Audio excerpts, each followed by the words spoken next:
दोस्तों। तो फिर आया हूँ आपके सामने एक प्यारी सी कहानी लेके। कहानी कुछ इस तरह से है कि एक बुजुर्ग महिला थी जो ट्रेन में बैठी हुई थी।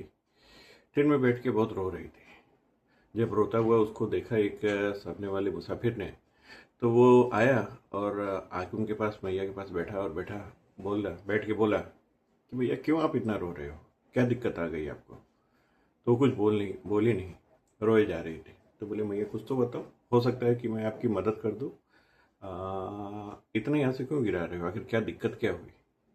तो मैया के हाथ में एक पोटली थी। वो पोटली उस आदमी को दिया और दे के उसको बोला कि देख, खोल इसको, देख इसमें क्या क्या है। तो उसने पोटली खोली। पोटली खोलते खोलते हुए उसने देखा कि उसमें 4 पेड़े पड़े हुए थे और एक इत्र में डूबा हुआ कपड़ा पड़ा हुआ था और एक कागज का टुकड़ा पड़ा था जिसमें कुछ लिखा था। उसने देखा, देख के फिर वो मैया की तरफ देखने लगा। फिर बोला कि मैया पर हुआ क्या, ये तो बताओ, ये तो आपने दिखा दिया कि ये चीज़ें हैं। बोला कि कुछ हुआ नहीं, मैं एक्चुअली गई थी बांके बिहारी मंदिर पे। तो मैं बांके बिहारी मंदिर पे गई और दर्शन किया। दर्शन करने के बाद मुझे गोस्वामी जी ने प्रसाद दिया। तो उन्होंने जब प्रसाद दिया तो प्रसाद में उन्होंने एक लड्डू मुझे, एक पेड़ा मुझे दिया।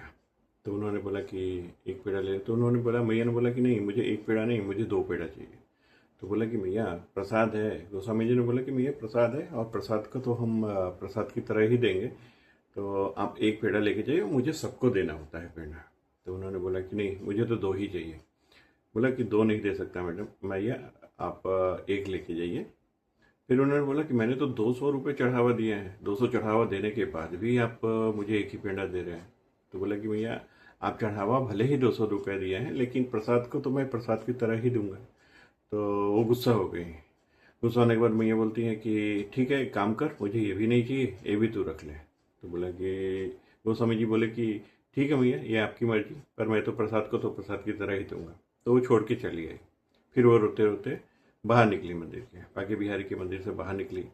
बाहर निकल के बड़बड़ाते हुए गई कि मैं तेरे से इतने दूर से मिलने के लिए आई हूँ कान्हा, तू दर्शन करने के लिए आई हूँ, उसके बाद भी तुम्हारे वहाँ प्रसाद के लिए भी इतनी प्रॉब्लम हो रही है, प्रसाद भी नहीं मिल रहा है मुझे 2 पेड़े चाहिए थे, एक ही पेड़े मिल रहे हैं। उतने में ही क्या हुआ, एक लड़का आया, छोटा सा बच्चा आया, एक पोटली लेके। वो बच्चा पोटली लेके जैसे ही आया और मैया को पकड़ा, बोला कि मैया आप पकड़ो इसको, मैं आता हूँ। वो पोटली मैया को पकड़ा दिया। मैया को पोटली तो पकड़ा दिया, मैया पोटली पकड़ के खड़ी हो गई। उसके बाद देखती हैं, थोड़ी देर राह देखी, बच्चा नहीं आया। फिर राह देखती हैं, बच्चा नहीं आया। फिर वो सोचती हैं कि अभी तो मुझे देर हो गई जाने में, इसलिए मुझे जाना पड़ेगा। फिर उन्होंने सोचा ऐसा कि आखिर ये तो चेक कर लो कि पोटली में है क्या। उन्होंने पोटली खोली तो देखी उसमें 4 पेंडे थे, एक इत्र में डूबा हुआ कपड़ा था और एक चिट्ठी थी, कागज पे लिखा हुआ कुछ था। उन्होंने की चिट्ठी खोला। चिट्ठी खोल के बाद उन्होंने देखा कि भाई क्या लिखा। तो चिट्ठी पे ऐसा लिखा हुआ था कि मैया तू 2 नहीं, तू 4 पेड़े ले ले, पर अपने बिहारी जी से नाराज मत हो, यहाँ पे आती रहना दर्शन करने के लिए। इतने में तो क्या था, मैया का दिल एकदम वो हो गया और रोने लगी वो। तो कहने का मतलब ये है दोस्तों कि अगर हम अपने भगवान के ऊपर भरोसा करते हैं तो भगवान किसी न किसी रूप में हमको आके अपना साक्षात्कार तो कर ही देता है। बस इतनी सी थी कहानी आज की।